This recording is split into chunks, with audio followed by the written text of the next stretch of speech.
దేవుడు మన పక్షమునుండగా మనకు విరోధి ఎవడు?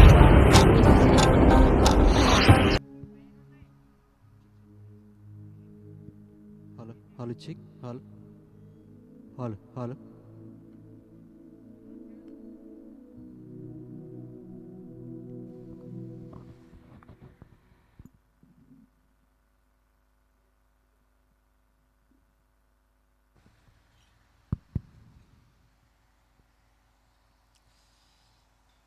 స్థానిక దైవజనులకి, పెద్దలకి, ఎవరైతే యవనస్తులు ఈ కార్యాన్ని గురించి కష్టపడుతున్నారో వాళ్ళందరికీ క్రీస్తునామ శుభములు. చిన్న ప్రార్థన చేసుకుందామండి. ఈ సౌండ్ పెట్టండి. అక్కడ మేనేజ్మెంట్ లేదా, ఈ సౌండ్ పెట్టమని చెప్పండి. చిన్న ప్రార్థన చేసుకుందాం. ప్రేమగల తండ్రి, కృపగల దేవ, లోకానికి తండ్రి ఒక సందేశాన్ని ఇవ్వడానికి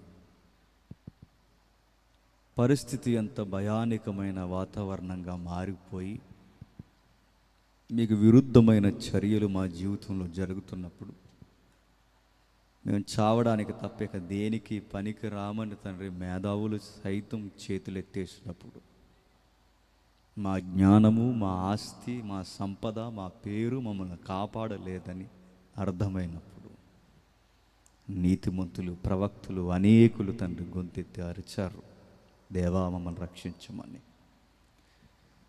ఆ కేకలకు ప్రతిరూపముగా, ఆ కేకలకు జవాబుగా ఈ భూమి మీదకి శరీరధారిగా మీ దేవసుతుని ఈ భూమి మీదకి పంపించారు. క్రిస్మస్ యొక్క ముఖ్య ఉద్దేశము తండ్రి, మా జీవితాలు పతనమైపోయిన పరిస్థితుల్లో ఉన్నప్పుడు మమ్మల్ని లేవనెత్తడానికి, వెలుగే శరీరధారుడిగా మీ సన్నిధే తండ్రి మానవుడిగా ఈ భూమి మీదకి వచ్చిన వేళ మా జీవితానికి అది శుభవార్త.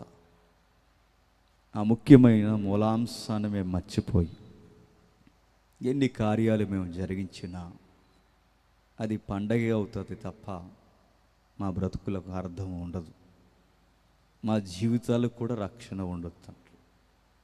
అలాంటి వ్యర్థమైన ఆరాధన, పనికిరాని తండ్రి ఆచారాల జోలికి తండ్రి మీ పిల్లలు పోవట్లేదని మేము నమ్ముచున్నాము.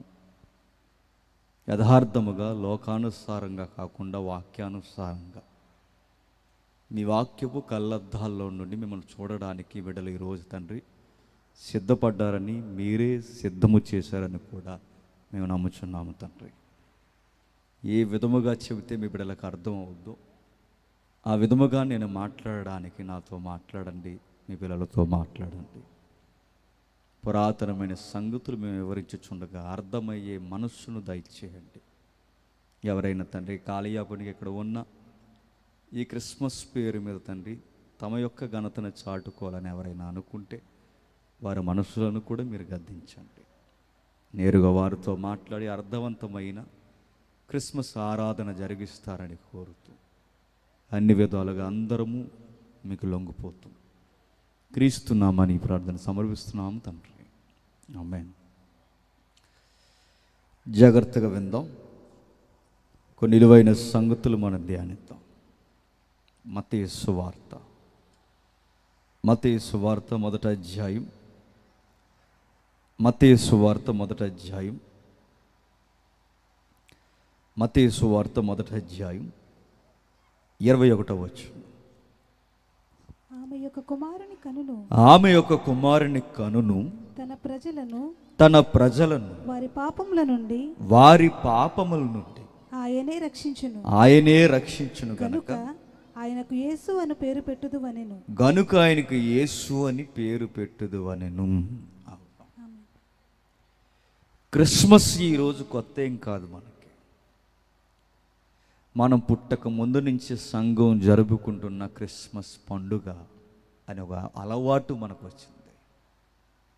అయితే క్రిస్మస్లో ముఖ్యమైన సంగతిని మనం వదిలేసాము. దేవునికి విరుద్ధమైన చర్యలు జరిగిస్తున్నామన్న సంగతి మాత్రం మర్చిపోకూడదు. ఎందుకంటే లోకం మాట్లాడుతున్న తీరుతెన్నులు మనం చూస్తుంటే, వారి యొక్క అలవాట్లు మనం చూస్తుంటే ఇవ్వాల్సిన సంకేతాన్ని లోకానికి ఇవ్వలేదని మాత్రం ఒప్పుకోవాలి. ఈ మధ్యకాలంలో కొన్ని వార్తలు వస్తున్నాయి. ఆ వార్తలు ఏంటంటే, క్రిస్మస్ కానుకగా కొన్ని సినిమాలు రిలీజ్ చేస్తున్నారట. టీవీలో వచ్చింది, చూసారా? ఇది సౌండ్ ఎవరో, మరి ఇక్కడ ఎవరున్నారు? సౌండ్, ఈ సౌండ్ పెట్టండి, ఈ సౌండ్ పెట్టండి.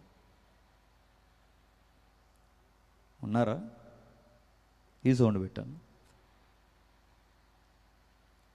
క్రిస్మస్ కానుకగా పలానా సినిమా రిలీజ్ అవుతుందట. షాపింగ్ మాల్కి పోతే డ్రెస్ కొనడానికి లేదని ఏదైనా వస్తువులు కొనడానికి పోతే డిసెంబర్ క్రిస్మస్ ఆఫర్లు అని చూపిస్తున్నారు. ఎయిర్పోర్ట్కి పోయినా, బస్ స్టాండ్కి పోయినా, ఎక్కడికి పోయినా ఇది బిజినెస్కి అడ్రస్గా డిసెంబర్ని బెంచ్ మార్క్గా చూపిస్తున్నారు. నేను అడుగుతున్నాను, ఎయిర్పోర్ట్ వాడు కూడా మనకి హ్యాపీ క్రిస్మస్ చెప్పి వాడు ఆఫర్స్ ఇస్తున్నాడు. ఒక దుకాణం వాడు కూడా క్రిస్మస్ ఆఫర్లు ఇస్తున్నాడు. చివరికి సినిమా వాళ్ళకు కూడా సిగ్గు లేకుండా క్రిస్మస్ కానుకగా మేము ఈ మూవీని రిలీజ్ చేస్తున్నాం అంటున్నారు. అంటే అందరికీ క్రిస్మస్ అనగానే ఏమర్థమైందంటే, మార్కెట్కి సరి అయిన అడ్డ డిసెంబర్ డయాస్ అని అర్థమైంది. నేను మరలా అడుగుతున్నాను, క్రిస్మస్ని ఎందుకు లోకాన్ని అలా చూస్తుంది అంటే, వారు చూడడంలో తప్పు లేదు, మన వారు క్రైస్తుని మిస్ చేసి చూపించారు. క్రిస్మస్ అనగానే వ్యాపారంగా చూపించాం, క్రిస్మస్ అనగానే అడావుడిగా చూపించాం, క్రిస్మస్లో క్రైస్తుని పక్కన పెట్టాం, క్రిస్మస్లో లేని అలవాట్లు తెచ్చాం. అందుకే అందాల్సిన వార్త అందకుండా అవసరం లేని అలవాట్లు ఈ లోకానికి తెలిసిపోయాయి.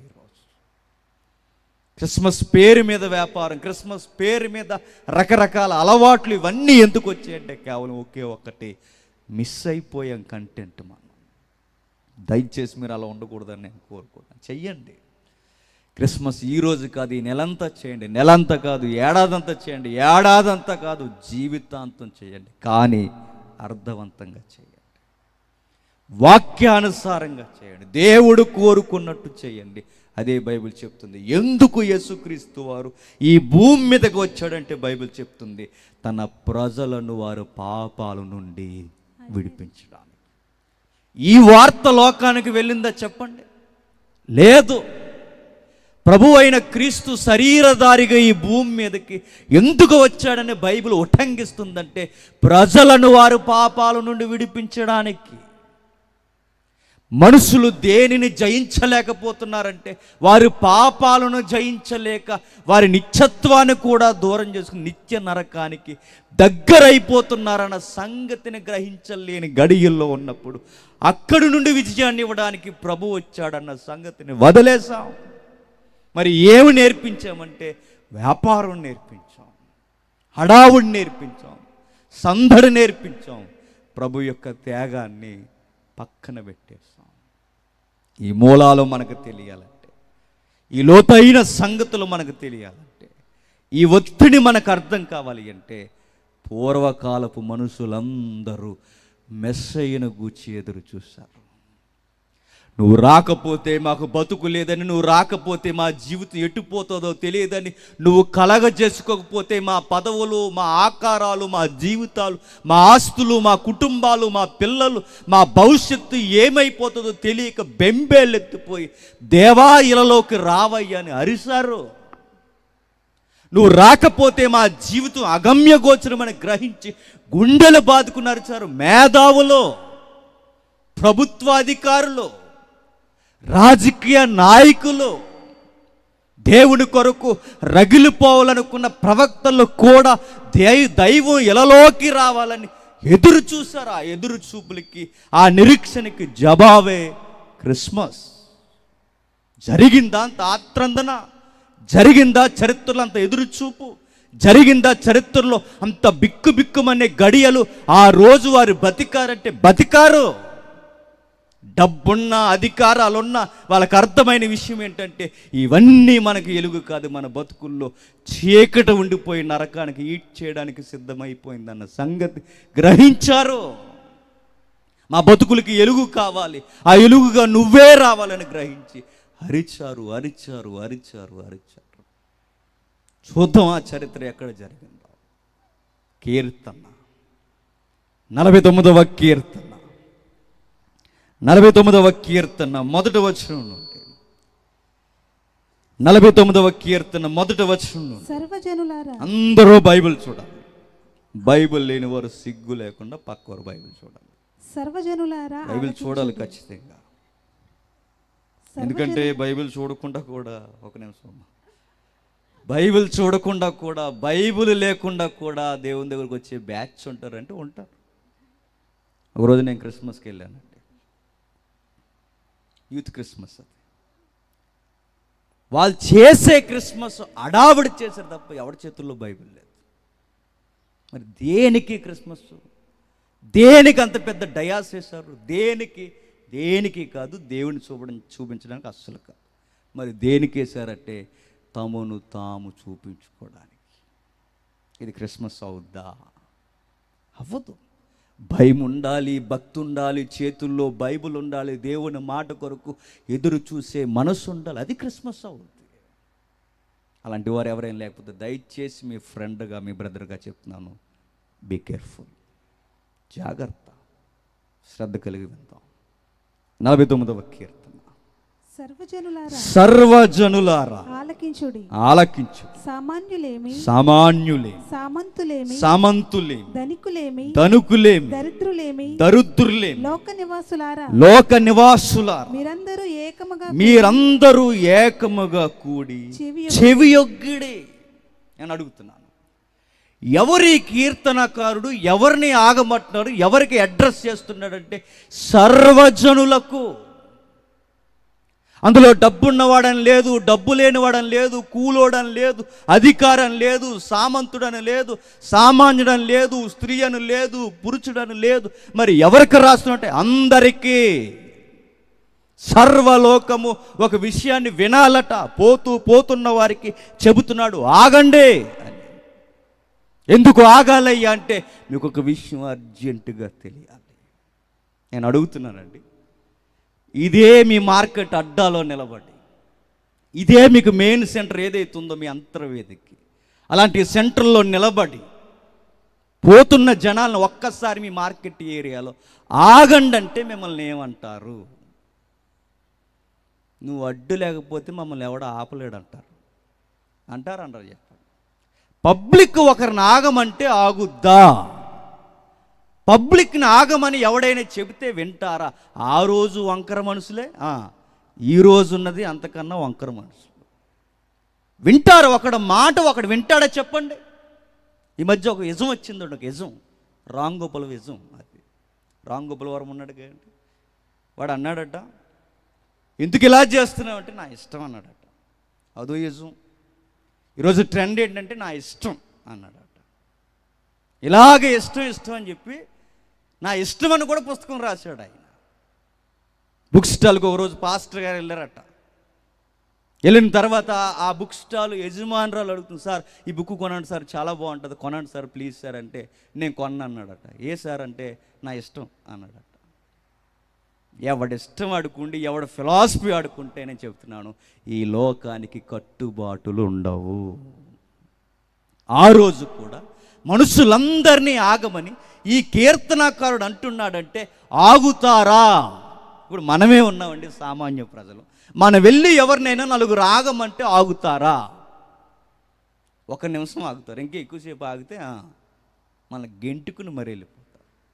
పబ్లిక్లో ఎవరైనా నలుగురిని ఆగమని చెప్పాలి అంటే, నలుగురిని ఆపాలి అంటే పబ్లిక్లో ఆయనకంటూ ఒక డిగ్నిటీ ఉంటే ఖచ్చితంగా ఆగుతారా? ఆగరా? మీ పంచాయతీ ప్రెసిడెంట్ గారు ఉన్నారు అనుకోండి, ఆయన ఆగమంటే ఆగుతారా జనాలు? ఎందుకు ఆగరు? ఆగమన్నా ఆగకుండా వెనకాల తిరుగుతారు జెండాలు అట్టుకుని.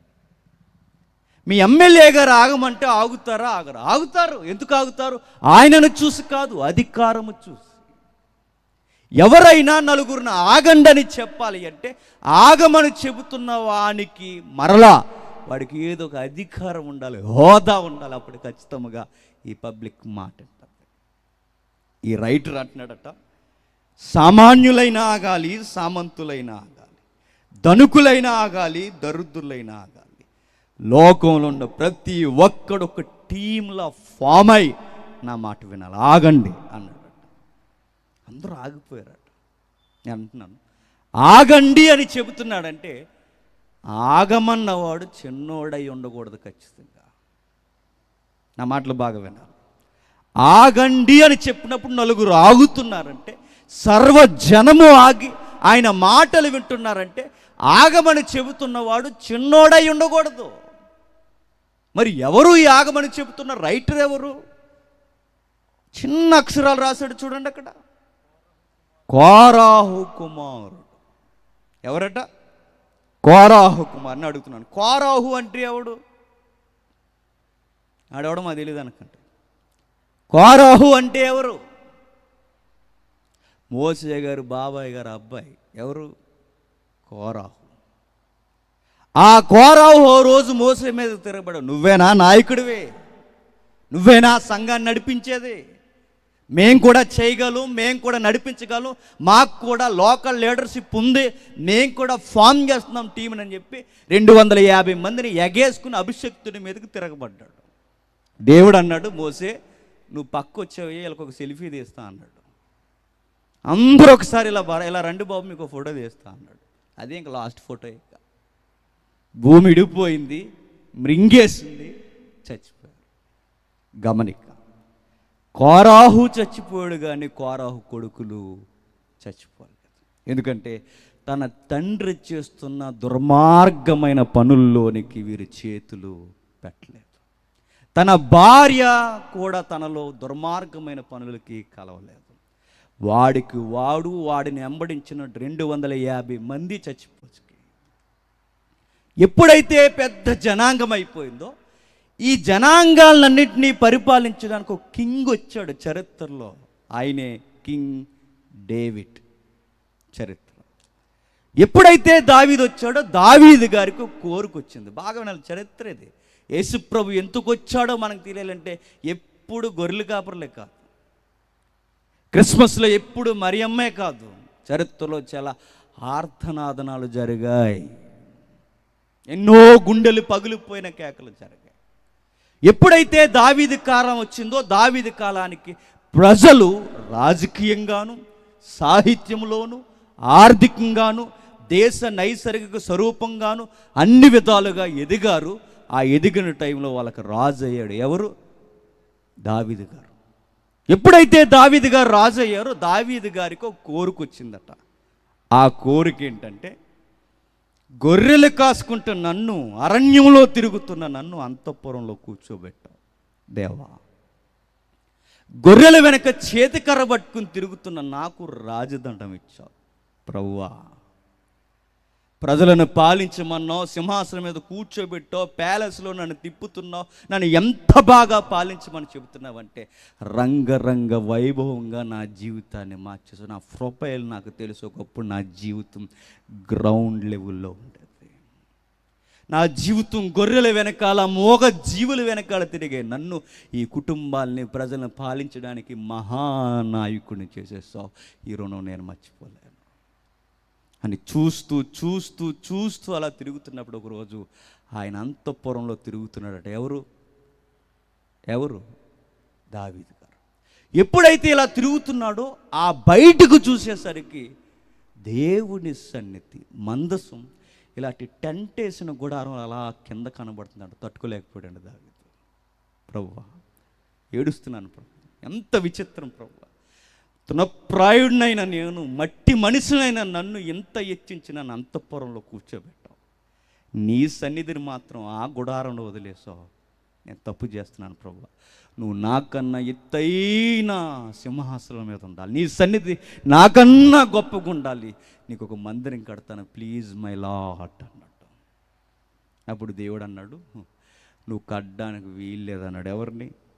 దావీదుని. ఎందుకు ప్రభువా అని అడిగాడు. నువ్వు మర్డర్ కేసులు ఇన్వాల్వ్ అయి ఉన్నావు అన్నాడు. ఎవరిని? దావీదు గారు. ఇది చరిత్ర. ఎందుకు కట్టకూడదు ప్రభు అంటే నీ చేతులు రక్తము చేత తడిచిపోయాయి, నీ ఫీల్ బాగుంది, నీ ప్లాన్ బాగుంది, అన్నీ బాగున్నాయి, నన్నుగా నా సన్నిధిని గౌరవిస్తున్నావు, బాగుంది, నాకు నచ్చింది. కానీ ఆ ప్లాన్ను నువ్వు నెరవేర్చడానికి వీల్లేదు, ఆ మందిరాన్ని నువ్వు కట్టడానికి వీల్లేదు. మరి ఎలా ప్రభు అంటే, ఈ ఆలోచన నీ కొడుకు నెరవేరుస్తాడులే. ఆ కొడుకు ఎవరు? కింగ్ సాల్మాన్. నీ కొడుకు వచ్చిన తర్వాత కడతారు. ఎప్పుడైతే నీ కొడుకు ద్వారా నా సన్నిధిని నేను నిర్మించుకుంటానని దేవుడు మాటిచ్చాడో, ఎప్పుడో కట్టబోయే మందిరం కొరకు ముందస్తుగా కొన్ని కొత్త నోటిఫికేషన్ రిలీజ్ చేసాడట. ఎవరు? దావీదు గారు. మీరు బాగా వింటే గంటలు అయిపోతాయి, మీరు బాగా వినకపోతే 2 గంటలు అయిపోతాయి. ఆఫర్ మీదే. మీరు సరిగ్గా స్పందించండి, సరిగ్గా స్పందిస్తే గంటలోపే ఈ మెసేజ్ అయిపోతుంది. మీరు సరిగ్గా వినకపోతే మీరు వినే వరకు, చెప్పేంత వరకు నాకు మనశ్శాంతి ఉంటుంది. నాకు అదొక బలహీనత. కానీ మీరు జాగ్రత్తగా వినండి. కొత్త నోటిఫికేషన్స్. జగన్ గారు వచ్చిన తర్వాత కొత్త అధికారాలు తీసుకొచ్చాడు, చూసారా? ఆయన నేను సపోర్ట్ చేస్తున్నాను కాదు. ఆయన వచ్చిన తర్వాత ఎప్పుడు వినను కొన్ని కొత్త ఉద్యోగాలు మనం విన్నాం. వాలంటీర్లట. ఆయన వచ్చిన తర్వాత ఎప్పుడు వినను కొన్ని, ఎవరైనా ఉన్నారా? మిమ్మల్ని తప్పట్లేదు. వారు వచ్చిన తర్వాత సచివాలయం అంట. విన్నాం అంతకుముందు ఎప్పుడైనా? జనంబు విన్నాం, మొక్కలు నాటడం తెలుసు మనకి. అంతకుముందు ఎప్పుడు వినలా. ఈయన వచ్చిన తర్వాత మహిళా పోలీసులు, సచివాలయం, వాలంటీర్లు, ఎక్సెట్రా ఎన్నో ఉద్యోగ మేళ రిలీజ్ చేశాడు. యువతకి భరోసా ఇచ్చి, ఇదిగో మీరు ఉద్యోగాలు చేయండి, మీకు టీఏడిఏలు కూడా ఇస్తామని ప్రకటన చేశారు. కొత్త ఉద్యోగాలు, కొత్త ఉద్యోగ మేళకి న్యాయం జరిగింది. ఈ సీఎంఏ ఈరోజు ఇంత చిన్న చిన్న పదవుల్లోనే ఇంత రిలీజ్ చేస్తున్నాడే. ఆ రోజు దేశానికి రాజట. ఎవరు? దావీదు. దేశానికి, రాష్ట్రానికి కాదు, దేశానికి రాజు అయితే, ఆ దేశానికి రాజు అయిన ఆయన కూడా ఒక ఉద్యోగ మేళ ప్రకటించాడు. ఆ ఉద్యోగ మేళ ఏంటంటే, దేవాలయంలోకి కొంతమంది ఉద్యోగాలు చేయడానికి కావాలి. ఆ కట్టబోయే మందిరం ఎలాంటిదంటే బంగారు దేవాలయం, స్వర్ణ దేవాలయం. ఆ స్వర్ణ దేవాలయం కట్టబడుతుందంటే దేవాలయంలో దేవుని సన్నిధి ఉంటుంది. దేవుని సన్నిధి ఉంటే ప్రజలకి మనుషులకి మధ్యవర్తి ఎవరు ఉండాలి? పూజారు ఉండాలి. పూజారులను కూడా పలానా లేవీల నుంచి పిలండి అని కొత్త భర్తీ ఉద్యోగాలు ఫామ్ చేశాడు ఆయన. ఆల్రెడీ ఉన్న క్రమాన్ని అనుసరించి పూజారులు నియమించిన తర్వాత, పాస్టర్ గారు ఉన్న తర్వాత క్వైర్ టీం కూడా ఉండాలిగా. వాళ్ళని సింగర్స్ని కూడా నోటిఫికేషన్లో తీసుకొచ్చి, ఇదిగో మీరు ప్రతిరోజు దేవాలయంలో పాటలు పాడాలని వారిని కూడా కొత్త ఉద్యోగాలు పెట్టి, వారికి కూడా నాయకులుగా, గాయకులుగా వారిని నిర్మించి, మీరు పాటలు పాడేవారికి ఉండాలని మరొక గోత్రం వారికి ఇచ్చాడట. అలా ఎప్పుడైతే ఇచ్చారో పూజారులు వచ్చారు, పాటలు పాడేవారు వచ్చారు, దేవాలయాన్ని అన్ని విధాలుగా శుభ్రపరిచే యాజక వ్యవస్థ వచ్చారు, కొత్త ఉద్యోగాలు ఇంకా దేవాలయానికి కట్టడానికి ముందస్తుగా ఇన్ని ఉద్యోగాలు వచ్చాయి. అయితే చిన్న ప్రశ్న, ఈ బంగారు దేవాలయం అని పెట్టుకున్న పేరు గుర్తుపెట్టుకోండి. ఆ మందిరాన్ని కట్టడానికి వాడిన ముడి పదార్థం ఎక్కువగా ఏమి వాడారు? బంగారమే వాడారు. ఏం వాడాడు? బంగారం. ఏ బంగారం అంటే, ఇప్పుడు మనం తెచ్చుకుంటున్నామే కోవైట్లు పోయి, ఆ ఏరియా ఉందో చూసారు, ఈ అరబ్బు దేశాల్లో ఏవైతే బంగారం ఉందో నెంబర్ 1 బంగారాన్ని తెప్పించాడు. ఎవరు? సొలొమోను గారు.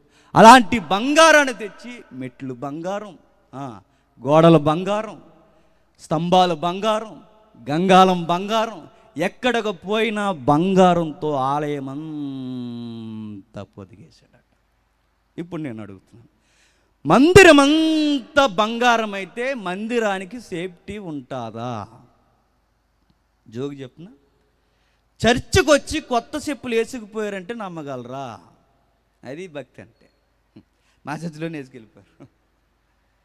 ఇంకా నేను మరలా చెప్తున్నాను, దేవాలయానికి వెళ్ళి గంట బంగారం అని తెలిస్తే గంటే అట్టుకెళ్ళిపోయే బ్యాచ్ ఉన్నారంటే నమ్మగలరా?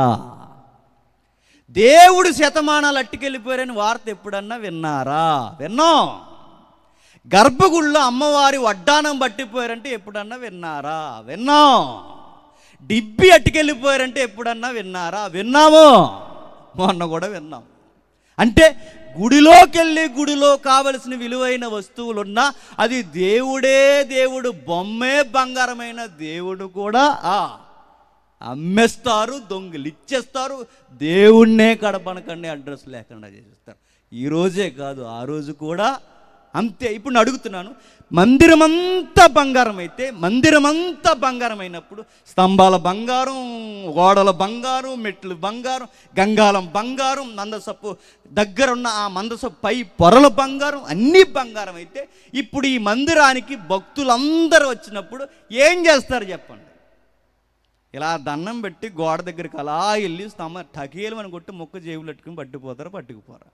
చెప్పులే పట్టుకెళ్ళిపోరు, ఖచ్చితంగా పట్టుకెళ్ళిపోతారు. ఇలాంటి యాటిట్యూడ్ పబ్లిక్ ఉంటుందని ముందస్తుగా మేధావైన దావీదు అంచనా వేసి ఈ దేవాలయానికి ప్రత్యేకమైన పోలీస్ డిపార్ట్మెంట్ కావాలని డిపార్ట్మెంట్కి ప్రత్యేకమైన ఉద్యోగానికి ఎంపిక చేయబడిన తెగే కోరాహు కొడుకులు. అర్థమైందో దీని బ్యాక్గ్రౌండ్ ఇది. అంటే కోరాహు కొడుకులు ఈ కీర్తన రాస్తున్నాడంటే ఈ కీర్తన రాస్తున్న రైటర్స్ ఎవరంటే చెప్పండి? పోలీసులు. ఈ కీర్తన రాసింది ఎవరు అంటే సైనికులు. వీరు ఎందుకు ఈ కీర్తన రాశారు? నిజంగానే వీరు సైనికులంటే సైనికులే కాదు, పోలీసులే కాదు, వీరు చెకింగ్ డిపార్ట్మెంట్ కూడా. చూస్తారా రుజువుకి? ఒక బేస్ రిఫరెన్స్ చూద్దాం. మొదటి దినవృత్తాంతాల గ్రంథం 26వ అధ్యాయం. మొదటి దినవృత్తాంతాల గ్రంథం 26వ అధ్యాయం మొదటి వచనం. ద్వారపాలకుల విభాగమును గూర్చినది. ఆసాపు కుమారులలో కోరే కుమారుడైన మెషెల్యాము కోరాహు సంతతి వాడు. బాగా వినాలి. 25వ అధ్యాయం సంగీతకారులు ఎవరు ఉండాలో చెప్తాడు. 26వ అధ్యాయంకి వచ్చిన దానికి ఒక టైటిల్ ఇచ్చాడు చూడండి, ద్వారపాలకుల విభాగము. ద్వారపాలకులు అంటే సెక్యూరిటీ డిపార్ట్మెంట్, చెకింగ్. అంటే ఒక్క మాటలో చెప్పాలి అంటే దేవాలయంలోకి ఒకడు వచ్చినా, దేవాలయంలోంచి ఒకడు బయటికి పోవాలన్నా ఖచ్చితంగా వీరు ఏం చేస్తారు చెప్పండి? చెక్ చేస్తారు. చెక్ చేశారంటే ఖచ్చితంగా మనుషుల ముఖాలు గుర్తుపడతారా పట్టరా? ఎందుకు పట్టరు? రోజు వచ్చిన ముఖాలు గుర్తుంటాయి ఉండవా? ఖచ్చితంగా ఉంటాయి. వస్తూ పోతూ ఉన్నప్పుడు వీళ్ళ విధి నిర్వహణ అక్కడే గనక పబ్లిక్ని చూస్తూ ఉద్యోగం చేస్తున్నారట.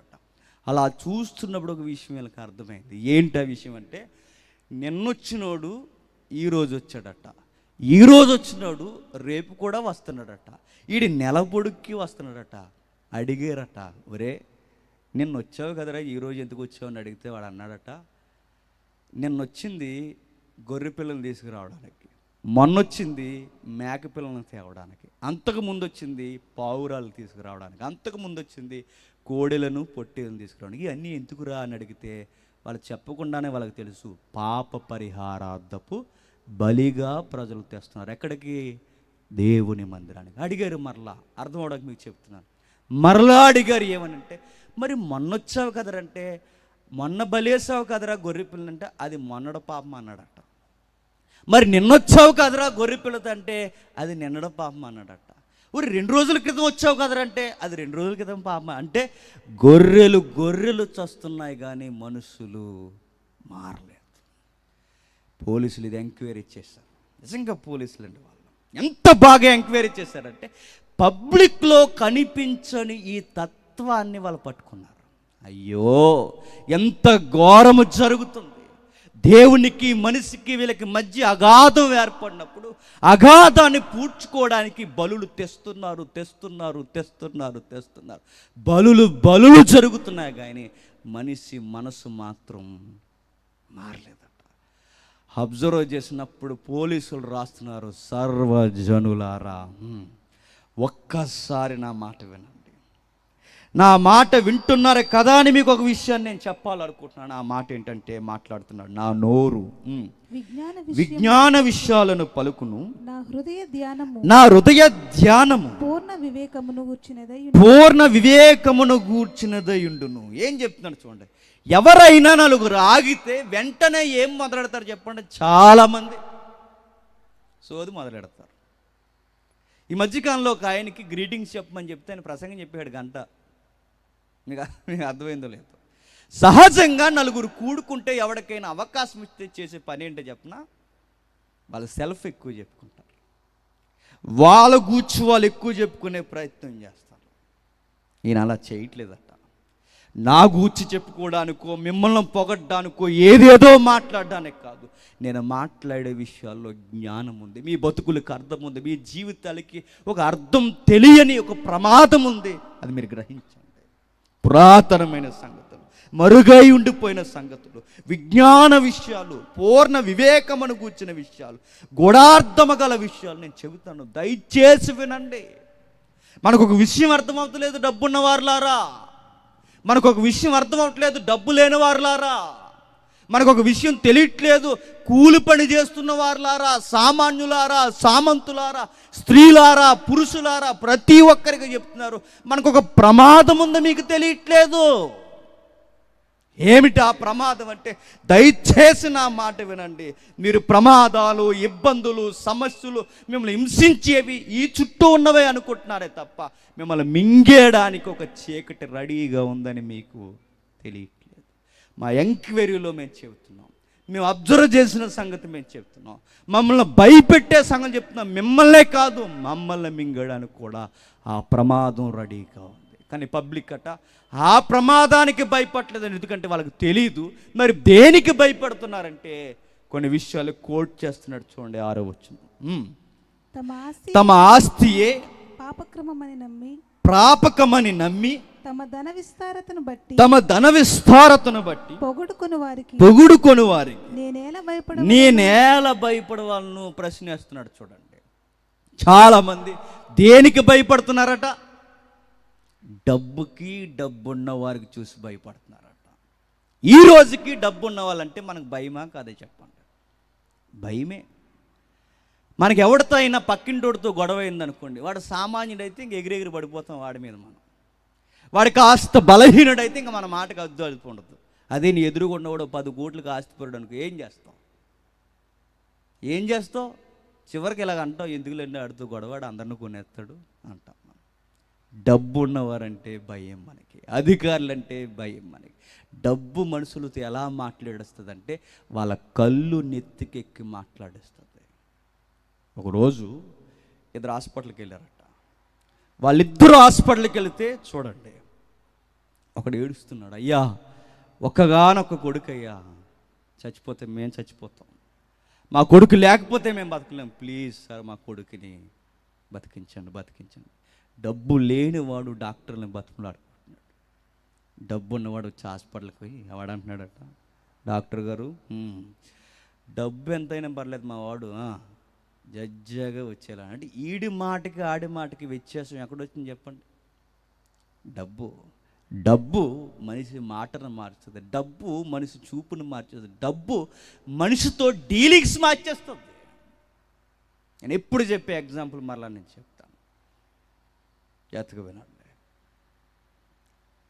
రాజమండ్రిలో సెంట్రల్ జైలు ఉంటుంది చూడండి, దాని ఎదురుగా ఒక బొంకు ఉంటుంది చూడండి, పెట్రోల్ బంక్.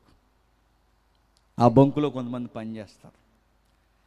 ఆ పని చేసే వాళ్ళందరూ ఎవరో తెలుసా? ఖైదీలు. ఎవరు? ఖైదీలు. సొసైటీలో ఆగలేక గొడవెట్టుకుని లోనకెళ్ళి సత్ప్రవర్తన మీద బయటకు వచ్చి కూలి పనికి 15 రూపాయలు ఉంటుంది, వాళ్ళకి 15 రూపాయలు 20 రూపాయలు శాలరీ అంతే రోజుకి. ఆ టైఅప్ మీద వారు అక్కడ బొంకులో పని చేస్తారు. అందరూ ఖైదీలు ఉంటారు, కొంతమంది ప్రైవేట్ ఎంప్లాయీస్ ఉంటారు. అయితే గవర్నమెంట్ బొంకు కనుక అందరూ ఏం చేస్తారంటే, అందరూ నమ్మకం, పాయింట్స్ తేడా రావని, రీడింగ్ తేడా రాదని అందరూ నమ్మకం కనుక అక్కడే పెట్రోల్ కొట్టించుకోవడానికి, డీజిల్ కొట్టించుకోవడానికి అందరూ అక్కడికి వస్తారనుక లైన్గా నిలబడతారు. అందరూ. ఒకడు వచ్చాడండి అడ్డంగా, ఈ చేతికి 5 ఉంగరాలు, ఈ చేతికి 5 ఉంగరాలు, మెడ బాగా వాసిపోయింది. ఏం వాసిపోయింది? గోల్డ్. మొత్తం అన్నీ సర్దుకుని వైట్ అండ్ వైట్ వేసుకుని వచ్చాడు. ఇంకెవడో మీకు అర్థమైపోయాడు, ఎవడో పొలిటీషియన్, రాజకీయ పలుకుబడిలో ఉన్నవాడు వచ్చాడన్నాడు. అప్పటికే లైట్గా అలాంటి బండే బ్యాచ్, అదే అలాంటి బండి ఒకటి వేసుకుని ఆడ అడ్డంగా వచ్చి అప్పటికే 90 వేసాడు. 90 years అన్నాడు. అందరు లైన్లో వస్తే ఈడు అడ్డంగా వచ్చి అంటున్నాడు, ముందు నా కొట్టు అన్నాడు. పబ్లిక్ ఎంప్లాయీస్, ఏంటయ్యా మేము అందరు లైన్లో వస్తున్నాం, మీరు మాత్రం అడ్డంగా వచ్చి చూడడానికి పెద్ద మనుషులు ఉన్నారు, రాజకీయ నాయకులు కనబడుతున్నారు, ఇది పద్ధతి కాదు, ఇది సంస్కారం అనిపించకూడదు అంటే వాడు అన్నాడు, తాగేస్తున్నాడు కదండి, ఏ ఊరి మందే అని అడిగాడు. నియోజకవర్గం దాటేల్లో ఏమనుకుంటున్నావు అంట. వీడితే ఎందుకు వచ్చిన గొడవలే అని అందరూ కామ్ అయిపోయారు. నువ్వు కొట్టవయ్యా అని అర్జెంటుగా ఆడుతూ కొట్టించుకున్నారు. ఆ లైన్లో నేనున్నాను, నేను వెళ్ళి అడిగాను గొడవ ఏంటి అని. ఖైదీ ఏమన్నాడు తెలుసా, మాకు అణిగింది, ఆడికి ఇంకా అనగలేదు అన్నాడు. ఏమర్థం ఏం చెప్పండి, ఇలా ఎగిరెగిరే ఇక్కడికి వచ్చేసాం, ఇలా నోటికి ఎంత మాట వస్తే అంత మాట మాట్లాడే మా బతుకుల్ని ఇలా బొంకులో చేసుకున్నాం, మాకు అణిగింది, ఆడికి అనగలేదు ఇంకా. డబ్బున్నవారు గర్వపు మాటలు ఎలా ఉంటాయి తెలుసా, ఇదిగో ఎదుటి వాడిని కనీసం గౌరవించడానికి కూడా ఇష్టపడరు. ఆ రోజు అంతమంది ఉన్నవాడిని ఎందుకు ఎదిరించలేదంటే వాడి అధికారం, వాడి డబ్బు, వాడి గోల్డ్ బట్టి ఎవ్వరూ ఎదిరించలేదు. కానీ కీర్తనకారుడు అంటున్నాడు, మనం భయపడవలసింది డబ్బున్నవాడికి కాదు. డబ్బున్నవాడి గుండెల్లో దడ పుట్టించే ఒక విషయం ఉంది, డబ్బు లేనివాడు గుండెల్లో కూడా దడ పుట్టించే ఒక విషయం ఉంది. వీళ్ళిద్దరినీ భయపెట్టేది ఒకటి ఉంది, అది మీకు తెలియాలి. డబ్బున్నవాడికైనా డబ్బు లేనివాడికైనా ఎవరికైనా ఒక విషయాన్ని పొడి చేయడానికి రెడీగా ఉంది, అది తెలియాలి మనకి.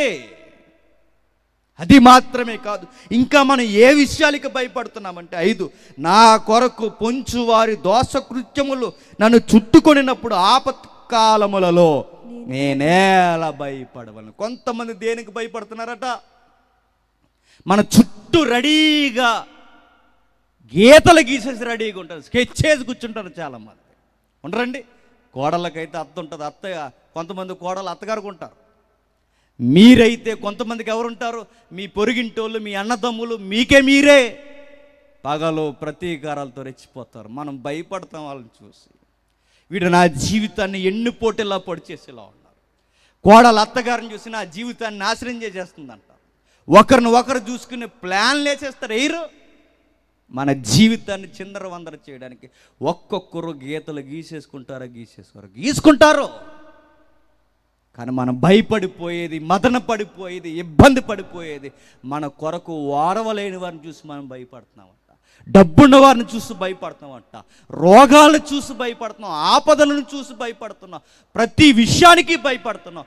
భయపడవలసిన విషయానికి మాత్రం మనం భయం లేకుండా బతుకుతున్నాం.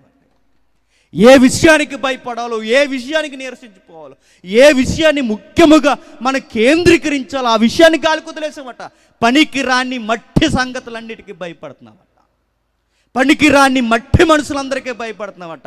దేవుడు ఏదైతే మనిషికి ప్రమాదం ఉందని చెబుతున్నాడు అది మాత్రం మనకు భయం లేకుండా బతుకుతున్నామట. ఆ భయం ఏంటో తెలుసా, చెబుతున్నాడు చూడండి. ఎవడును ఏ విధము చేతనైనను తన సహోదరుని విమోచింపలేడు, వాడు కుళ్ళు చూడక నిత్యము బ్రతుకున్నట్లు వాడి నిమిత్తము దేవుని సన్నిధిని ప్రాయశ్చిత్తము చేయగలవాడు ఎవ్వడు లేడు లేడు లేడు లేడు అని ఎవరు ఏడుస్తున్నారో తెలుసా, పోలీసులు ఏడుస్తున్నారు. వాళ్ళు చూసారట ద్వారం దగ్గర నిలబడి, నిన్నొచ్చినాడు, ఈరోజు వచ్చినాడు, రేపు వస్తున్నాడు, ఎల్లుండి వస్తున్నాడు, ప్రతిరోజు వస్తున్నారు. వచ్చిన వీళ్ళకు గుడ్డి నమ్మకాన్ని నమ్ముతున్నారు. ఆ గుడ్డి నమ్మకం ఏంటంటే మా పాపాలని జంతువులు కడిగేస్తున్నాయి, ఇక మా పాపాలు పోయాయి అనుకుంటున్నారు తప్ప వీళ్ళకి దేవునికి మధ్యవర్తిగా ఉన్న ఆ యాజకుడు కూడా తన కొరకు బలేసుకుంటున్నాడు అన్న సంగతి వీళ్ళు గ్రహించలేకపోయారట. మా యాజకుడు మనం విడిపించేస్తున్నాడు, మా దైవజనుడు మనం విడిపించేస్తున్నాడు, మా జీవితానికి మోక్షం వచ్చింది అనుకుంటున్నారు తప్ప పాపాలు చిట్టాన పోగేసుకుని బతుకుతున్నారన్న సంగతి ఎవడో గ్రహించలేదంట. మన ప్రమాదం బయట ఉన్నవారు కాదు, మన ప్రమాదం ఈ రోగాలు కాదు, మన ప్రమాదం ఈ ఆస్తుపరులు కాదు, ఎవరూ కాదు. మన ప్రమాదం ఏంటో చెప్పిన మన గుండెల్లో గూడు కట్టుకున్న పాపం. ఆ పాపం మనల్ని ఎక్కిరించడానికి కాదు, మన పీక పట్టుకుని మనల్ని బిగించేసి నరకానికి తోసేయడానికి రెడీగా ఉందట. అక్కడ కుళ్ళు అన్న పదానికి అర్థం ఏంటో చెప్పిన నరకం. ఎవ్వడో నరకానికి పోకుండా, దేవుని కనుదృష్టిలో ఉన్న మానవులందరూ నరకానికి పోకుండా మనం రక్షించే నాదుడు ఎవడు ఇక్కడ లేడట. పోలీసులు భయపడిపోయారు. అయ్యో, ఈ ఉద్యోగాలు మనల్ని కాపాడలేవు, ఈ ప్రజా వ్యవస్థ మనల్ని కాపాడలేదు, మన శాలరీలు మనల్ని కాపాడలేవు, ఈ బంగారం మనల్ని కాపాడలేదు, ఈ మనుషులకు కూడా తెలియట్లేదు. మనల్ని విడిపించే నాదుడు మన తరంలో మనకు ఎవ్వడు కనబడలేదు. ఈ ప్రమాదం నుంచి మనల్ని ఎవడు విడిపించగలడు, మనల్ని ఎవడు కాపాడగలడు, ఈ ప్రమాదం నుంచి మనం రక్షించే నాదుడే లేడా అని అరిచినప్పుడు ఆ అరుపులకి ఒక కేక భూమి మీదకి వచ్చింది. ఆ అరుపులకి జవాబుగా ఈ భూమి మీదకి వచ్చింది. అదే ప్రభు అయిన యేసుక్రీస్తు. ఎవడో లేడు లేడు లేడు అన్నప్పుడు నేనున్నానని చెప్పడానికి దైవం ఇలలోకి వచ్చిన రోజే గుడ్ న్యూస్, క్రిస్మస్. ఎవరైతే బెంబేలెత్తిపోయారో, ఏ రక్షకులని చెప్పుకున్నారో రక్షక భటులే భయపడిపోతే, రక్షక భటులకు కూడా రక్షణ ఇవ్వడానికి భూమి మీదకి వచ్చిన రక్షకుడు ద లార్డ్ మెస్సయ్యా, ఆయన వచ్చాడండి. క్రిస్మస్లో ఉన్న ఆంతర్యం ఏంటో చెప్పిన, మీ బాధల నుంచి, మీ రోగాల నుంచి, మీ పనికి మాలిన సంగతుల నుంచి, వీటి నుంచి విడిపించడానికి రాలేదట. తన పాపముల నుండి, వారి పాపాల నుండి తన ప్రజలను విడిపించడానికి యేసుక్రీస్తు ఈ భూమి మీదకి వచ్చాడన్న సంగతి ముఖ్యమైన సంగతి. మనిషి ప్రతీది జయిస్తున్నాడండి. వాడు ఈదలేని సముద్రాన్ని ఈదుతున్నాడు, ఎక్కలేని ఎవరెస్ట్ ఎక్కుతున్నాడు, ఎక్కలేననుకున్న అంగారకుడి మీద కూడా కాలు పెట్టడానికి రెడీ అయిపోయాడు, చంద్రమండలం మీదకి పోయాడు. నిన్న కాక మొన్న నాసా అంతరిక్ష పరిశోధనశాల సూర్య మండలానికి దగ్గరగా ఆ కరోనా పొర దగ్గరికి సుమారుగా అంచనా వైపుగా ఈ గ్రహాంతర వాహనాన్ని కూడా పంపించేశారు. ఇన్ని జయిస్తున్నాడు. ఎక్కలేని కొండలు ఎక్కుతున్నాడు, వేదలేని సముద్రాలు ఈదుతున్నాడు. ప్రతీది నాకు అసాధ్యం అనడానికి వీలేదు, నాకు సుసాధ్యమని ఎత్తైన భవనాల మీద నుంచి కూడా దూకుతున్నాడు. ఇన్ని జయిస్తున్న మనిషి జయించలేనిది ఏంటో చెప్పిన పాపం. చెయ్యకూడదనుకున్నది చేస్తాడు, వద్దనుకున్నది చేస్తాడు, ఇది తప్పు అనుకుంటూనే చేస్తాడు. మనిషి పాపానికి బానిస. ఎక్కడైతే బానిస అయిపోయాడో, ఎక్కడైతే కూరుకుపోయాడో, ఏ ప్రమాదం అయితే ఉరుతాడలో మన వెనకాలే రెడీగా వస్తుందో ఆ ఉరిని ఆయన మెడలోకి వేసుకోవడానికి ఈ భూమి మీదకి మెస్సయ్య వచ్చాడట. క్రిస్మస్లో ఉన్న ధైర్యం ఏంటో చెప్పనా, మీకు రుణస్థముగా, మీ రుణాన్ని తీర్చడానికి క్రయధనముగా నా ప్రాణాన్ని ఇవ్వడానికి వచ్చాడు. ఈ కీర్తనకారుడు అంటాడు, ముగించుకుందామండి, ఏమంటాడో చూడండి 9వ వచనం. వారి ప్రాణ విమోచన ధనము బహు గొప్పది, అది ఎన్నటికి తీరక అట్లుండాల్సినదే. ఏమంటున్నాడు చూడండి, మనల్ని విడిపించే ఆప్షన్ ఏదన్నా ఉంటే, మనం వినిపించే అవకాశం ఏదన్నా ఉంటే, ఈ కుళ్ళు నుండి, మనం చేసిన పాపాల నుండి దేవుని దృష్టికి మనం ఎలా ఉన్నామంటే దెబ్బలు తిన్నాం తప్ప దేనికి పనికిరామంట. మన మాటలు బాగోవు, మన చూపులు బాగోవు, మన లేచిన దగ్గర నుంచి నిద్రపోయే వరకు ఎంతమందిని బాధపడతాం, ఎంతమందిని అపవిత్రతో చూస్తాం, ఎంతమందిని ఏడిపిస్తాం. ఇవన్నీ దేవుని దృష్టికి ఎలా ఉన్నాయి చెప్పినా పీక పెట్టుకుని చంపేయాలన్నది కోపం ఉందంట మన మీద దేవుడికి. ఎవరిని చూసినా, ఏ స్త్రీని చూసినా, ఏ పిల్లగాడి బాల్య దినాలు వయసులో ఉన్న వాడు ఆలోచన చూసినా మనిషి ఎలా ఉన్నాడంటే దేవుడికి నచ్చలేదు. అడుగడుగునా పాపంతో కూరుకుపోయాడు. మనిషిని చూస్తే దేవునికి చంపేయాలన్నంత కోపం, అదే పక్షాన దేవుడికి మనిషిని రక్షించాలన్నంత ప్రేమ. ఈ రెండిటి మధ్య దేవుడు నలిగిపోతున్నప్పుడు, అయ్యో ఈ మనుషులు చేస్తున్న పాపానికి నా న్యాయం చెప్తుంది, వీళ్ళ శిక్ష అనుభవించాలి, ఇదే మనుషులు కూడా రక్షణలోనికి రావాలి. ఈ రెండు జరగాలి అంటే ఇక చావాల్సింది జంతువులు కాదు, ఇక చావాల్సింది వీరు కాదు, ఇక చావాల్సింది ఒకే ఒక్కటి, నిత్యమైన బలి జరగాలి. ఆ బలి ఈ లోకానంతటికీ సరిపోవాలి. ఆ బలి నైవేద్యముగా దైవమే ఇలలోనికి రావాలి. అదండి క్రిస్మస్. క్రిస్మస్లో ఇదంతా వదిలేసాం, సందడి వచ్చింది మనకు, సందడి. పండుగలో ఇంకేమొచ్చినాయి, అడావుడు వచ్చింది, బిర్యానీలు వచ్చాయి, ఇంకేమొచ్చాయి, పిండి వంటలు వచ్చాయి, గోడలకి రంగులు వచ్చాయి, మనకు రంగులు వచ్చాయి, మనకు కొత్త బట్టలు వచ్చాయి, అన్నీ వచ్చాయి. కానీ మన పాపానికి స్పృహ మాత్రం రాలేదు. ఏడాది క్రిస్మస్లు చేస్తున్నాం, గుడ్ న్యూస్ అని చెప్తున్నాం, హ్యాపీ క్రిస్మస్ అని చెప్తున్నాం. ఎక్కడ హ్యాపీ? ఇంకా మానాల్సినవి మానేవా? తిరగాల్సిన తిరుగుళ్ళు ఆపావా? మాట్లాడుతున్న ఆ పనికి మాన సంగతులు మానేవా? ఏమీ మానలే మన దగ్గర. రైట్స్ చెప్పండి. నీ మాటలు బాగో, ఎదుటి వారితో డీలింగ్స్ బాగో, ఎక్కడా బాగో. నీకు హ్యాపీ క్రిస్మస్ చేయడానికి ఎక్కడ రైట్స్ ఉన్నాయని దేవుడు అడిగితే ఏం చెప్తాం? మరి ఏముందో తెలుసా? మన మీద రెడీగా ఉగ్రత ఉందట. ఆ ఉగ్రత మనల్ని మింగేయడానికి రెడీగా ఉందట. ఆ ఉగ్రతకి పోవాలి అంటే ఆ ఉగ్రతకి ఒక రుణం చెల్లింపబడాలట. అది క్రయధనం. ఏదనం? క్రయధనం అంటే మనం ఇవ్వాల్సిన అప్పుని, మనం తీర్చాల్సిన అప్పుని మన ప్లేస్లో ఏదో ఒక రుణాన్ని ఇచ్చి మనల్ని అక్కడి నుంచి వెళ్ళిపోమని చెప్పడమే క్రయధనం. చంద్రబాబు నాయుడు గారు ఒక మాట అనేవారు, గుర్తుందో లేదు, మాజీ సీఎం. రుణమాఫీ చేస్తాం, రుణమాఫీ చేస్తాం, రుణమాఫీ చేస్తాం. నిజంగానే మాఫీ చేశాడు మనకి. మనం మాసిపోయింది తప్ప ఏ రుణం మాఫీ అవ్వలేదు. అయిందా? వీళ్ళు కూడా చేస్తారని గ్యారంటీ లేదు. ఏ అధికారులు వచ్చినా మనల్ని మాఫీ చేస్తాం, నిజంగానే చేస్తున్నారు వాళ్ళని మాఫీ చేయరు. కానీ బైబిల్ చెప్తుంది, నీ రుణం మాసిపోయిందట. నీ రుణాన్ని తుడిచేసి నీ పాపాలు చిట్టానికి రుణం చెల్లింపబడిందట. అది ఎప్పటికీ మనం తీర్చలేనంత రుణం చెల్లింపబడిందట.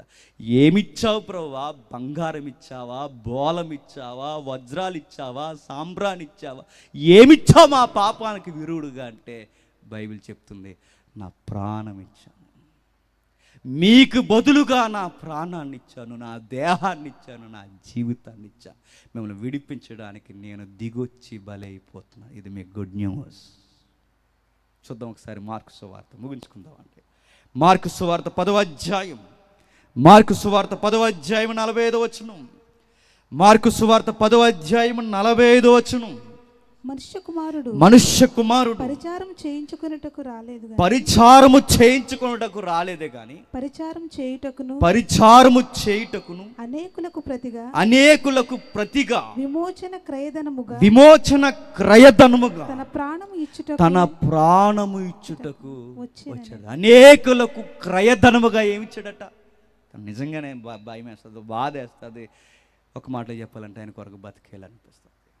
చచ్చిపోయే మనం చచ్చిపోతున్నాము, రేపొద్దున్న నరకానికి పోతున్నాం అన్న సంగతి కూడా మనకు తెలియకుండా నిమ్మలంగా బతికేసి రెచ్చిపోయి మాట్లాడుతున్న మన విషయాన్ని ఆయనే కలగజేసుకుని అన్నాడట, నువ్వు చచ్చిపోకూడదు, బతకాలన్నాడట. నేను ఒక విషయం చెప్పిన, మనం ఎంత డేంజర్లో ఉన్నామో మనకి తెలియని గడుల్లో దైవం ఈ భూలోకానికి వచ్చిందట. మీరు చనిపోకూడదు, బతకాలని. ప్రభువా, నీ దృష్టికోణంలో నుంచి నేను చూస్తుంటే నాకు అర్థమైపోతుంది, నీ న్యాయంలో నుంచి చూస్తే నాకు అర్థమైపోతుంది, నీ కళ్ళ ఎదుట బతకడానికి నాకు అర్హత లేదు. మరి నాకు అర్హత లేనప్పుడు నన్ను ఎలా బతికిస్తావయ్యా అంటే, నీ పాపాలన్నీ నా మీద వేసుకోవడానికే నేను వచ్చాను, నా నీతంతా నీకివ్వడానికే నేను వచ్చాను. ఇక జాయ్, ఆనందంగా ఉండండి, మీరు సంతోషంగా ఉండండి. నా యందు నిరీక్షణ ఇచ్చిన వాడు, నన్ను నమ్మిన వానికి ఏ శిక్ష విధి లేదు. ఇది గుడ్ న్యూస్. ఏదైతే భయపడిపోయారో, ఏదైతే అరిసారో, ఏదైతే అయిపోయామనుకున్నారో దానిని యేసు ప్రభు తెంచేయడానికి వచ్చాడు. ఇక మరణపు అధికారం ఆయన నమ్మిన వారి మీద లేదు. మరణమా నీ విజయం ఎక్కడా? మరణమా నీ ముల్లెక్కడా? ఎక్కడా? ఓడిపోయింది మరణం. ఇక మరణాన్ని చూసి భయపడడానికి వీల్లేదు, పాతాళపు సంఖ్యలు చూసి భయపడడానికి వీల్లేదు. ఎందుకు చెప్పినా, అది ఓడిపోయిన శత్రువు. అది ఓడిపోయిన శత్రువును మనం చూసి భయపడవలసిన అవసరం లేదు. డబ్బు ఉన్నవాడికి కానీ, శ్రమలకు కానీ, ఇబ్బందులకు కానీ, రాబోతున్న ప్రమాదకు కానీ భయమే లేదు. ఎందుకంటే నన్ను జీవింపజేస్తున్నవాడు సజీవుడు కనుక నేను ఇక భయపడను. నాతో ఆయన ఎల్లకాలం ఉంటానని చెప్పాడు. నా కొరకు ప్రాణమే ఇచ్చినవాడు నాతో ఉంటే నన్ను భయపెట్టేది ఇక ఏముంది? ఇక ఏమీ లేదు. అందుకే అంటున్నాడు. చాలామందికి తెలియని ఒక విషయం ఏంటో చెప్పనా, యేసుప్రభు ఈ లోకానికి వచ్చి మన బాగును కోరి మన కొరకు చనిపోతే ఆయన త్యాగాన్ని కూడా హేళన చేస్తున్నారండి. నిజంగా ఆయన ఎంత ప్రేమించాడు చెప్పనా? ఇంత ప్రేమించి ఆయన దగ్గరకు వచ్చి ఇంత రుణాన్ని చెల్లిస్తే చివరికి ఆయన త్యాగాన్ని కూడా గుర్తించుకుంటే ఇంకా ఎక్కిరించి బతుకుతూ ఆయన మీద లేనిపోయిన మాటలు మాట్లాడుతున్నా ఇంకా ఏమి అనట్లేదంటే ఆయన ఎంత ప్రేమిస్తున్నాడు చూడండి. ఇంకా ఏమంటలేదండి మనుషులు. నిన్న కాక మొన్న ఆ పెద్ద ఆయన ఎవరు, ఆ స్వామీజీ, ఎన్ని మాట్లాడుతున్నాడండి. దేవుడు ఫైర్ అయ్యాడు ఎందుకు అనుకుంటే నేను మళ్ళీ చెప్తున్నా, గడ్డి పరికి ఎగిరిపోయినట్టు ఎగిరిపోతాడు. గమ్మత్తేంటి చెప్తున్నా, నేను ఎంత ప్రేమిస్తున్నాడు ఈ దేవుడు, ఆ తిడుతున్నవాడిని కూడా అంత ప్రేమిస్తున్నాడు. వాళ్ళకి తెలియదు రక్షకుడిని తిట్టినా వాళ్ళ దగ్గరికి తెచ్చుకుని స్మరిస్తున్నారన్న సంగతి. కొన్ని మాటలు చెప్పి నేను ముగించేస్తాను. ఒట్టే చెబుతున్నాను, నిజంగానే ముగించేస్తాను. అయిపోయింది. ఇక్కడే చిట్టుబాబు అన్నగారని అంతర్వేదులు ఉంటారు, ఇక్కడ ఉంటాడని కని ఉన్నారు అని, చాలా మంచివాడు. ఈ అన్న మీటింగ్ పెట్టాడు ఇక్కడ. అప్పుడు స్టీవెన్సన్ గారు బ్రదర్, ఆయన పేరు పాల్సన్ గారు, ఆయనది నాది మీటింగ్ పెట్టారు ఇక్కడే. ఆ మీటింగ్ పెట్టినప్పుడు ఆయన ఒక మంచి మాట అన్నాడండి పబ్లిక్లోనట. ప్రసంగం అంతట్లో ఒక మాట పబ్లిక్ బాగా నచ్చుతుందట. ఎన్ని పాయింట్స్ చెప్పినా ఆ మాట ఏంటో తెలుసా, ముగిస్తున్నాను అన్నమాట. అది బాగా నచ్చుతుందట. ఆయన సైకాలజిస్ట్గా ఏంటి భలే అన్నాడు ఆ మాట. నిజంగానే మనకు ముగిస్తున్నాం అనగానే ఎంతకో ఊపిరి తీసుకున్నట్టు ఉంటుంది మనకి. వెళ్ళే మన పాపాల చిట్టాలు మనం మాట్లాడితే వినబుద్దేద్దాం, మనకి వినబుద్దేది. నిజంగానే ముగిస్తాను. ఒకరోజు ఆ రోజు ఏం జరిగిందో చూడండి. శత్రువునికి వచ్చి నేను రాసుకుని వచ్చి, నా ఫ్రెండ్ రాసిందండి ఈ మాటలు, ఎంత బాగా రాసిచ్చిందో చూడండి. వాళ్ళు అనుకున్నారట, దేవుడు తన శత్రువుల విజయాల్ని వారి పతనానికి ఉపయోగిస్తున్నాడన్న సంగతి వాళ్ళు గ్రహించలేకపోయారట. అందరికి అర్థమవుతూనే లేదు ఈ మాటలు. ఆ రోజు ఆయన చంపేస్తున్నప్పుడు 3 మేకులు పీక్కోలేకపోయాడు అంటున్నారే, వాళ్ళకి దేవుడు చెబుతున్న సమాధానం చూడండి. వారి విజయం సాధించామనుకున్నారు, వాళ్ళకి తెలియని విషయం ఏంటంటే వారి విజయాలు వారి పతనానికన్న సంగతి వాళ్ళకి తెలియదు. 2, వారు ఆయన మేకులు కేసు కొట్టేశాం, లోకాన్ని ఆయనకి వేరు చేసేసాం అనుకున్నారే తప్ప లోకాన్ని ఆయన కాళ్ళ దగ్గరికి తెచ్చారన్న సంగతి వాళ్ళకి తెలియలేదట. ఎంతమందికి అర్థమవుతున్నాయిదో ఈ గ్రావిటీ. మరలా ఆయనను మేకులు కేసు కొట్టేశాం, లోకాన్ని ఆయనకి దూరం చేసేసాం అనుకున్నారే తప్ప లోకాన్ని ఆయన కాళ్ళ దగ్గరికి, నిత్యత్వపు ఓటల దగ్గరికి తెచ్చామన్న సంగతి వాళ్ళు గ్రహించలేకపోయారట. 3, వారు అనుకున్నారట మేము ఆయన సిలువకి ఎక్కించేశాము, ఇక ఆయన పని అయిపోయింది అనుకున్నారే తప్ప వాళ్ళు ఎక్కించింది సిలువని కాదు, సింహాసనం ఎక్కించారన్న సంగతి మర్చిపోయారట. వాళ్ళు విజయాలు అనుకుంటున్నారు, సిలువ ఎక్కించేసామనుకున్నారు, కానీ ఆయన ఎక్కింది సింహాసనం. 4వ 3వ మాట, వారు అన్నారట ఆయన ద్వారాలు మూసేసాము, అన్ని విధాలుగా ఆయన బంధించేసాము అనుకున్నారే తప్ప మనుషులందరూ ఆయన దగ్గరికి రావడానికి ద్వారాలు తెరిచారన్న సంగతి వాళ్ళు మర్చిపోయారట. భలే ఉంటాయండి ఆ మాటలు. 4వ మాట, మా సిద్ధాంతాలని ఆపేశాము, ఆయన సిద్ధాంతాలను కూడా వేళ్లతో పెకలించేసాం అనుకున్నారే తప్ప నశింప కాని మొక్కలను వారి గుండెల్లో వారే నాటుతున్నారన్న సంగతి వాళ్ళకి తెలియలేదట. 5, వారు అనుకున్నారట దైవాన్ని మ్రాను కేసు కొట్టేసాం, మేకులు కేసు కొట్టేసాం, నిస్సహాయ స్థితిలో ఆయన ఓడించేసామనుకున్నారే తప్ప వారే నిస్సహాయ స్థితిలోకి వచ్చేసారన్న సంగతి వాళ్ళకి తెలియలేదట. సిలువ క్రిస్మస్ ఎంత నేర్పిస్తుందో చూడండి. వారు అనుకున్నారు అపవాదిని, వాడి యొక్క అనుసరుల్ని మేము కాదు, యేసుప్రభుని మేము స్వాధీనం చేసేసుకున్నాం అనుకున్నారా తప్ప వాళ్ళు ఎక్కించింది సిలువ మీదకి అపవాదిని అన్న సంగతి వాళ్ళు మర్చిపోయారట. అందరూ ఆయన చనిపోయాడు అనుకుంటున్నారు తప్ప ఓడిపోతున్నది అపవాది అన్న సంగతి వాళ్ళకి తెలియట్లేదట. మరొక మాట, చీకటి జీవితాన్ని వెలిగించడానికే ఆయనకు అవకాశం ఇస్తున్నామన్న సంగతి మర్చిపోయాడు. ఆరిపోయాడు సూర్యుడు, ఇక వెలుగు లేదనుకున్నారు తప్ప ఇక ఆరనంత వెలుగును వారే దగ్గరుండి వెలిగించారన్న సంగతి వాళ్ళు మర్చిపోయారట. ఇదండి క్రిస్మస్లో ఉన్న ముఖ్యమైన వార్త ఏంటి చెప్పిన, పండగ కాదు, పబ్బం కాదు, ఏమీ కాదు. ఆ బాలుడు ఈ భూమి మీదకి ఎందుకు వచ్చాడంటే మన కొరకు చనిపోవడానికి. క్రిస్మస్లో అంతర్గతమైన వాక్యము చనిపోవడానికే ఆయన వచ్చాడు. జ్ఞానులు అంటాం కదండి, ఒక మాట చెప్పి ముగిస్తాను. జ్ఞానులు అంటాం కదండి. ఆ రోజు జ్ఞానులు ఆయన దగ్గరకు వచ్చేసరికి ఆయన వయసు ఎంత చెప్పండి, 2 సంవత్సరాలు.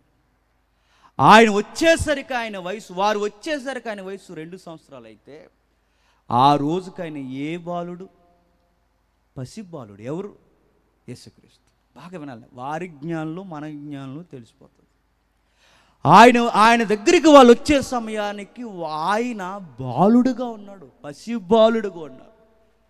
కానీ వాళ్ళు ఏం చేశారు చెప్పనా? ఆయన ముందు సాష్టాంగ పడిపోయారు ఆ రాజులు, జ్ఞానులు. ఆ రోజు బాలుడిని బాలుడుగా చూడలేదట, మరి ఎలా చూశారు? రాజుగా చూశారట. కానీ గమ్మత్తు ఏంటి చెప్పనా?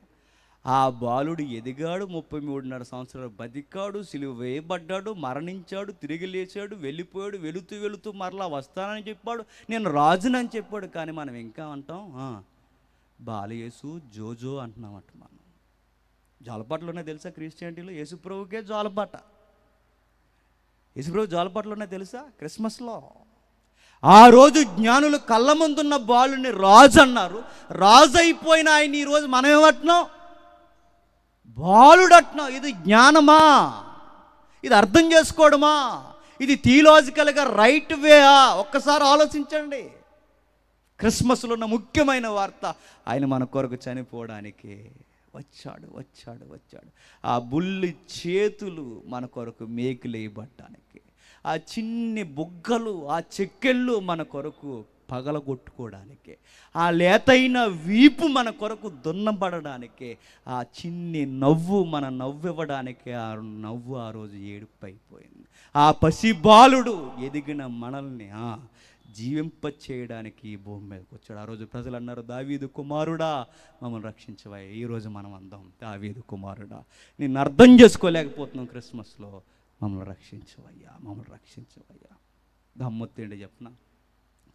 ఆ రోజు కూడా ప్రజలు ఆ సందడిగా తిరిగారండి. యేసు ప్రభుకి స్థలం కూడా ఇవ్వలేదట. ఎక్కడ? ఆయన సత్రాల్లో స్థలం ఇవ్వలేదట. ఆయన సత్రంలో స్థలం ఇవ్వలేదట. సోలాలు నడి వీధుల్లో, చలిలో, చిమ్మ చీకటి వేళ, రాత్రి పగలు అక్కడ తిరుగుతుంటే ఒక్కడికే జాలి లేదట. కుటుంబాలు ఆ సత్రాల్లో కూర్చొని సెన్సస్ జనాభా లెక్కలు తీయడానికి కూర్చొని ఖాళీ లేదు పొమ్మన్నారట. ఒక్కడు స్థలం ఇవ్వలేదండి. స్థలం ఇచ్చింది ఎవరో తెలుసా? ఆయనకి స్థలం దొరికింది ఎక్కడో తెలుసా? పశువుల దగ్గర. నేను ఒక మాట అంటాను, నిజముగానే పశువులకు వాయిస్ ఇచ్చి, మాటిచ్చి పశువుల్ని స్థలముందా అని అడిగితే అవి ఏమంటాయి తెలుసా?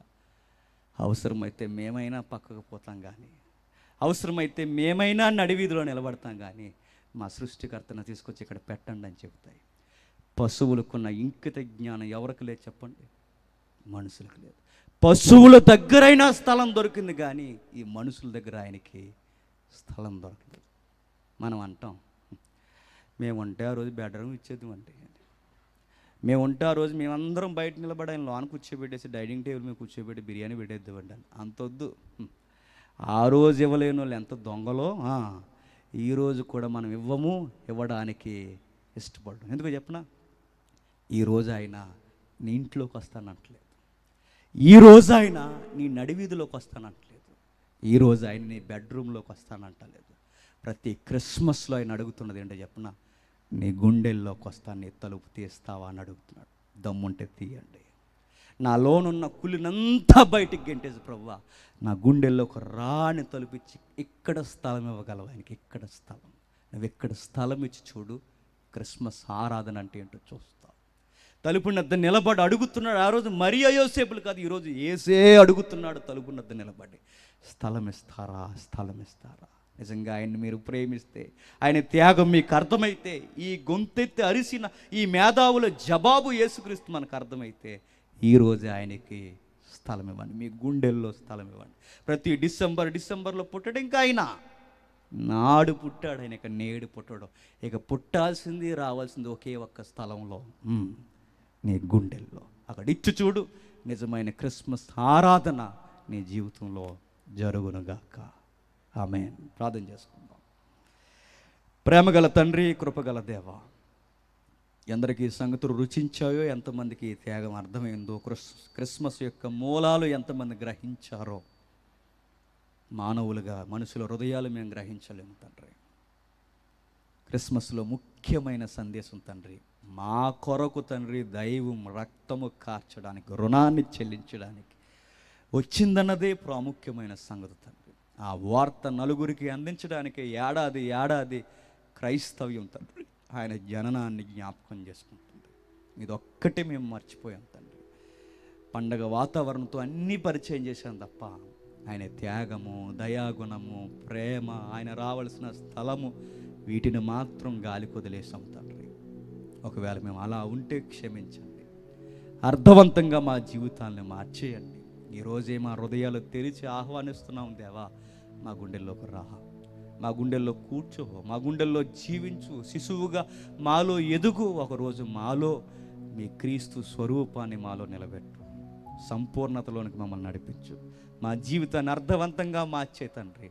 ఆ క్రిస్మస్ కాంతులు తండ్రి మా గుండెల్లో రావాలి, మా చీకటంతా పోవాలి.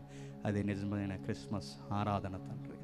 ఈ కష్టము, ప్రయాస తండ్రి, ఇంతమంది తండ్రి రెక్కల కష్టార్జితము తండ్రి, ఈ యొక్క వర్తమానం వ్యర్థమైపోకుండా కొందరైనా తండ్రి కదల్చండి, మార్చండి, వారి జీవితాలు అర్థవంతంగా తండ్రి వెలిగించండి తండ్రి. కష్టపడి తండ్రి స్వార్థం లేకుండా వాక్యానికి ప్రథమ స్థానం ఇచ్చిన ఈ బిడ్డలను బట్టి మీకు స్తుతులు, స్తోత్రములు తెలియజేస్తున్నాను. మరింత అర్థవంతంగా ఈ స్థానిక సంఘాన్ని, దైవజనుల్ని మీరు మార్చుకుని తండ్రి మీరే మహిమను పొందుతారని కోరుతూ, గాయకులను, సంగీతకారులను, పెద్దలను, కాపర్లను తండ్రి, మమ్మల్ని ముందస్తుగా పలకరించి మమ్మల్ని ఆహ్వానించిన తండ్రి సహోదరుని, ఇతర రాష్ట్రాల్లో ఉద్యోగం చేస్తున్న ఆ సహోదరుని కూడా తండ్రి మీరు దీవించండి, బలపరచండి. ఎక్కడున్నా తండ్రి వారి ఇరుగు పొరుగు వారికి తండ్రి క్రిస్మస్ కాంతులు నింపే జీవితాలుగా మలుస్తారని కోరుతూ, అందరినీ మమ్మల్ని మీ చేతులుగా అప్పగిస్తూ క్రీస్తున్నామని ప్రార్థన సమర్పిస్తున్నాము తండ్రి. ఆమేన్. సెలవు.